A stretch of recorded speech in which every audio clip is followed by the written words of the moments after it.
AEW last Friday night had the debut of Rampage. Yeah, I mean, not CM Punk yet. Then we got tomorrow night AEW Rampage in Chicago.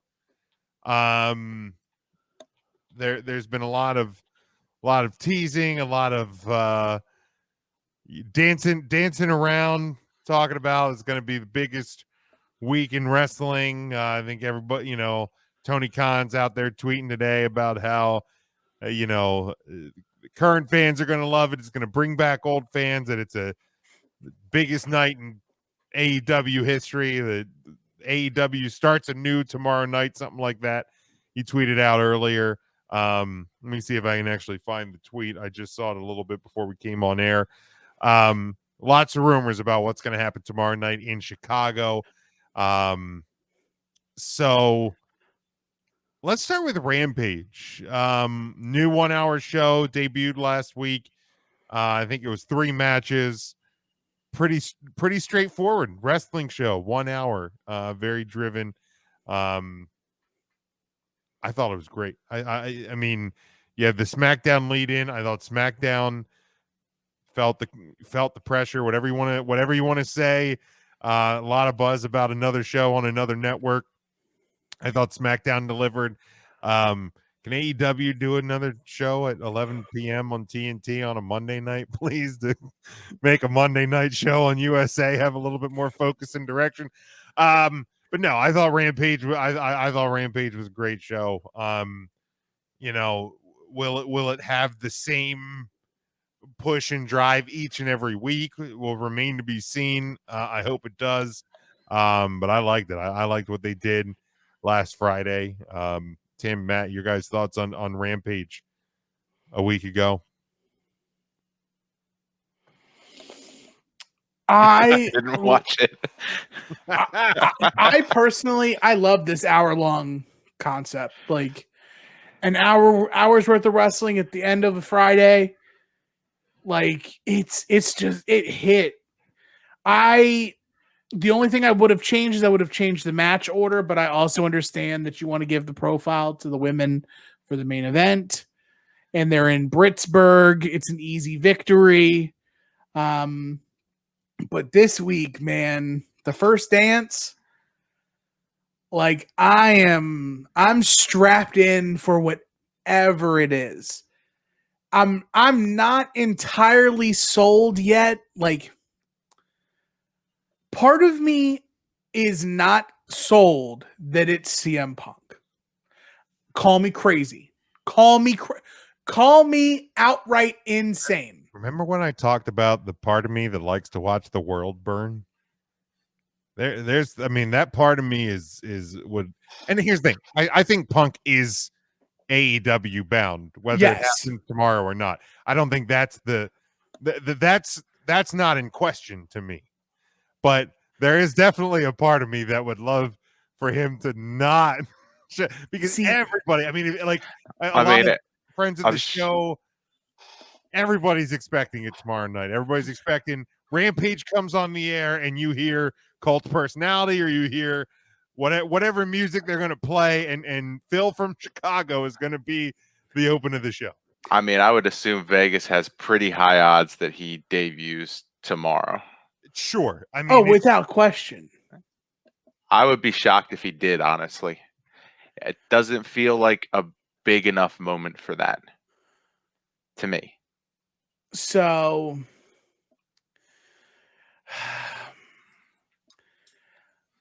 it is a big moment because they've hyped it as such. Mm-hmm.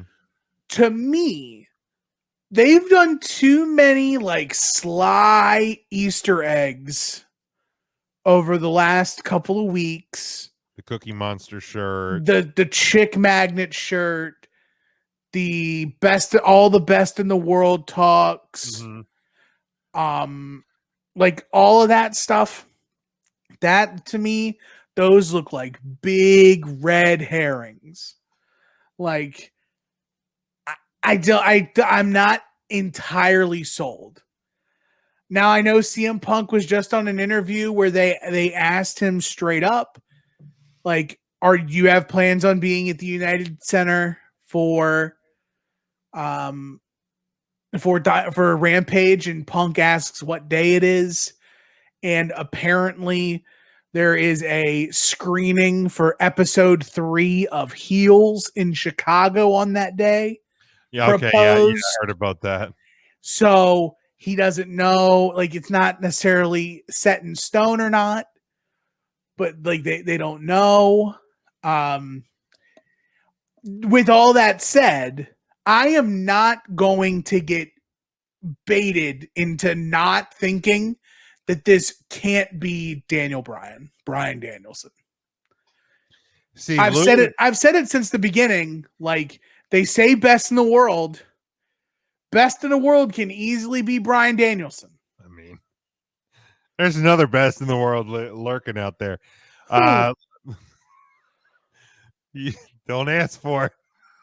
Oh, that guy. Lou says, I'm calling it now. Cult of Personality hits, 30 seconds goes by. Nobody comes out. Final countdown hits. AEW welcomes Brian Danielson. I mean, it would certainly get reaction. I mean, I think it would get a ton of buzz if it's not Punk, if it's Brian Danielson. This is the tweet from Tony Khan earlier today, 6:09 tonight. I'm betting that excitement from the most anticipated announcement in AEW history at AEW Rampage, the first dance, will build up through All Out on pay-per-view. We'll make new fans, plus we'll welcome dormant wrestling households worldwide back into the fold. A new era in AEW begins tomorrow. Dormant wrestling fans. Ain't that some verbiage? That is some verbiage. We've come a long way from using phrase lapsed fan, right? Sure. Like, now it's dormant. Or, yeah. I mean, it's former ex. Right. I mean, it's the people who have tuned out from the other show on the other network. Like, I mean, it's, that's what it is. Lou says, my God, it's Hogan. I swear to God, if it's Hogan, I'm out. My nuts. Take them. Nuts on it. Gone. Davin didn't watch Rampage last week either.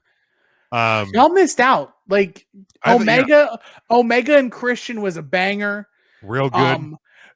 Miro and Fuego del Sol was really, really good. I thought that was booked perfectly, because it's like, that might have been match of the night. Like, if I'm being honest with myself, I mean, because it was like the hottest 4 minutes. It was. And like, that's the thing is, like, for a second, they had me believing that Miro might lose, which there was no reason he should have. No reason Miro should lose, and they almost had me hooked that he was going to, which is impressive, because the way they've been, the 180 that they did with Miro since he's been TNT champion has been incredible. Like, there's one thing I didn't like about Rampage, and that is the screaming corpse of Chris Jericho. Just awful. They're gonna do the sign. They're doing the sign. Like, he was just awful, screaming at me. So did you see the tweet? No. Okay, so somebody tweeted, like, I don't know if he tweeted at everybody or like just at Jericho, but told him to stop yelling on commentary. And Jericho's response was turn the volume down. And I was like, apparently Mongoose McQueen doesn't understand that if I turn the volume down so his volume is at a normal human level. The other three guys on commentary, plus everything else happening on the show, which is at a human volume, would then be rendered unhearable. Like, he is just too loud. Like, sure, he's bringing excitement. He's jacked up to be there. Move that microphone about like 8 more inches away from your face, or somebody in the truck turn the gain down a tad on Sergeant Skid Row over there. Nah, man, he's got it. The knob is broken off, man. Holy hell! They're past 11, And It's like, did he do like? Did he drink all the bubbly before the show? Did he do like 8 lines of Coke before the show or something? Because the man didn't shut up. I think what it was is that he has found his latest alcoholic adventure. Rumor has it that Jericho is A little bit of the bubbly. he's reinvesting on the original recipe of Four Loko. And he is, boy, the epitome of uppers and downers. That is, God. like, he is going to spin his body topsy-turvy. Like, he is the Tasmanian devil. He's just gonna spin and spin and spin. No, the Tasmanian Devil's one of the other 3 guys on commentary. No, that's just Taz. Oh, gotcha. Like, Honest mistake. Yeah. like, remove Jericho from that commentary team, and I actually think it's a pretty good team. Like, I thought, mean, you could also remove Mark Henry. I would rather remove Mark Henry from backstage interviewer. Personally, I would rather him be the backstage interviewer. Okay, I mean, I'm not going to totally like. He was nervous. He doesn't have the cadence for like No. doing maybe he'll find it commentary. because I think this was his Maybe. first night Yeah. ever as backstage interviewer. So I'll give it time. I'm not going to totally. He was never like great on the mic to begin with. No. Yo, that Hall of Fame speech should get you talking. Yeah. Besides That's that, about it. besides But aside Slim from like Jacket, shouting, that's what I do. Like, Hall of that- Pain, baby. But yeah, Taz great. Excalibur in that role, I thought was really good. I again, Extract, and I'm so proud of my wife. She refers to Chris Jericho as the bloated corpse of Chris Jericho. I'm so proud of her. But if you remove him from commentary, I think the team is just fine. I think it's better than the 3 play-by-play guys you have on Wednesday night, plus Don Callis on commentary for half the show. Let's see. Devin here says, I think we're not going to see CM Punk until the very end of the show. Punk music's going to hit. MJF coming out to massive boos from the crowd. See, I think that the Moxley promo from last night, when it was the when he called out, was it Daniel Garcia for the main event match tomorrow night? I think Moxley's going to murder a man in the ring in about 30 seconds. And then I think that's where we get Punk and possibly a Punk Moxley match, because that'll create buzz going into All Out. But I feel like there was a lot of shots or hints during that Moxley promo that might lead to the potential first match for CM Punk in AEW. I listened to that promo and I didn't pick up on any of those hints. Maybe I didn't have. maybe any it was of just them. me fantasy booking it. I don't know. Like, to Because me, if- it was just if- like yeah, why? I don't know. Why? Good question. I just like, to me, I don't know. I just like Daniel Garcia attacking Moxley. Moxley says let's put him in the main event. To me, Moxley's just gonna go out there and murder him, and then Punk's music's gonna hit. Unless if Punk doesn't come out at the start.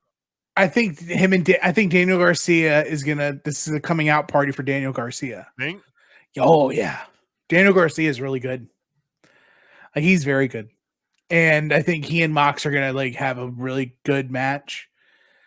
Because to me, also, like if you look, if all the promos and the red herrings aren't like are true, the person who called out CM Punk is Darby Allin.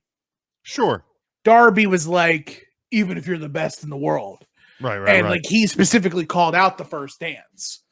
So if there's anything that's going to be connected to Darby or to whoever the first dance is related to, it's going to be the old Darbster. Do you think there's any chance AEW blows their booking wad tomorrow night and just does Punk and Bryan all on the same night? Yes. Like so Yes. and maybe like like Darby's like maybe we do see that situation of cult of personality hits and then that ends up being Daniel Bryan, but then we get Darby talking some ish and then that's where Punk emerges. So like we get the swerve at the start and everybody's like, what the fuck? But is this not actually going to be Punk? And then we end up getting him anyway. A lot of people have like laughed at me saying this, but what if it's CM Punk with Bryan Danielson and it's the two of them and Punk is the manager of Bryan Danielson? Huh. Like AEW does legends right. Sting, Jake Roberts, Tully Blanchard, Arn Anderson, not necessarily legends, but of higher steam like Vicky Guerrero. I'm trying to think who else. I'm trying to remember the other. Chavo Guerrero. Right. Like they got a plenty of old wrestlers or less than active wrestlers. Yes. Taz. Yeah. That are there and are mouthpieces and are also attractions. Like people want to see them. And even if Punk is in the worst shape of his life, him with Bryan Danielson is a dynamite 1-2 punch. Regardless. So I'm not counting against that either. Okay. It could be anything. And I'm ready for anything. Scenario, does Punk still wrestle at some point? Like he's not coming in to not wrestle. Well, at least just like Sting with Darby. Okay. Or do they come back as a tag team? They could definitely do that too. The best and the beard comes back. There you go. I think Daniel Bryan comes no facial hair and loses to the Young Bucks. Yeah. But just think CM Punk and Bryan Danielson. CM Punk and Bryan Danielson versus Darby Allin and Sting at All Out. Yeah. Yeah. Uh-huh. Yeah. That's a thing. Yeah, I'd be for that. I mean, that would work out well. And I mean, I think that'd be a good way because I mean, Punk hasn't wrestled in a match, at least a televised known match in 7 years. It was Royal Rumble. Yeah, and that was WrestleMania 30 year. This was WrestleMania 37. So yeah, it's been 7.5 years since he's wrestled in a match. Now I don't doubt that he hasn't been working towards towards returning, and there's probably been some matches so but as far as we know, hasn't wrestled a match in 7 years. So a tag team match in that situation where Bryan could carry the load a bit, Darby could carry the load a bit. I mean, what the way that they've been executing Sting in these matches they've been pulling it off perfectly. So that's been solid. Any other thoughts on AEW? The Max Caster thing. So We talked a little bit about it the other week with the promos.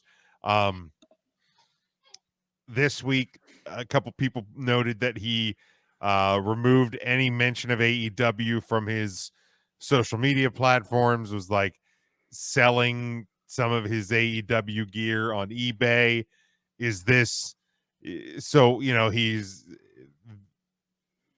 He's being held off TV for the time being. Do you think all of this is kind of playing along, sort of a deal, or is there a chance that he is legit gone from AEW? Whatever this is, it's really unfortunate that because He There's should be gone, there's a certain part of me that like understands cancel culture and what it does, right? but also him getting canceled for this. Sammy Guevara said he wanted to take advantage of Sasha Banks, Right, and we gave him a pass. and like he did his time. He went to therapy. He came back, and apparently Max Caster's on that same deal where he's like, so you get some time off without pay. You got to take some sensitivity courses and everything like that. And if Max Caster is upset about any of that, like, then that's on him. But also, like, there's just a lot of people who are coming at the neck of Max Caster for, like, coming at the neck real hard of Max Caster for I don't know what. Like, I still, if I look at it, it's and by no means am I like trying to excuse it or make Right. make light of what he said, but in the context of a freestyle rap, that is tame at best. And I mean, here's my thing. Like, yes, the rap, the promo, whatever word you want to describe what he said was wrong. Probably shouldn't have said it.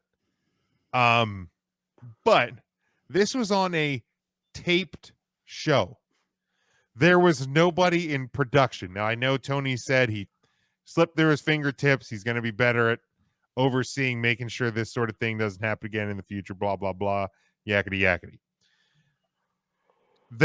You're telling me nobody else in that truck watching the production of this show as it taped, as it was edited, as it was put up on YouTube, nobody thought at any moment to go, hey, got a problem here. He said something he shouldn't have. Can we cut this out? Because they cut a full match out of the next episode because of the fallout from this. So they can edit it. They've been pulling these anytime anybody tweets it, and one of those little copyright claims comes up. So they're trying to make it go away. But you're like, yes, he shouldn't have said it, but there's just as much or maybe a bigger a bigger responsibility for the company to make sure that doesn't make it to air. If you tape something ahead of time and something is said that shouldn't have been said, don't let it air. I understand there's people in the crowd that heard it, but you can not have it go to air and maybe hope that nobody was rolling a cell phone video when it happened. Like, but so, should Max have a, Sammy Guevara punishment where he goes away for a little while and, has sensitivity training or whatever they did with Sammy? Sure. Should he be gone for this? Now, I don't know if he's actually gone for this. This is just, we're just talking it out, but he shouldn't be gone for this. Yes, he shouldn't have said it, but like he should not be fired for the promo. Williams says Max comments were recent. Sammy was a couple of years ago. Yeah. Yes. Yeah. Like, I'm not saying like Sammy today should be canceled for what happened years ago. I'm saying that if people treated Sammy Guevara with the same fire and vigor that they're treating Max Caster with, then Sammy Guevara would have been canceled 2 years ago. But they're not. And Max Caster's taking all of this heat for what and for who?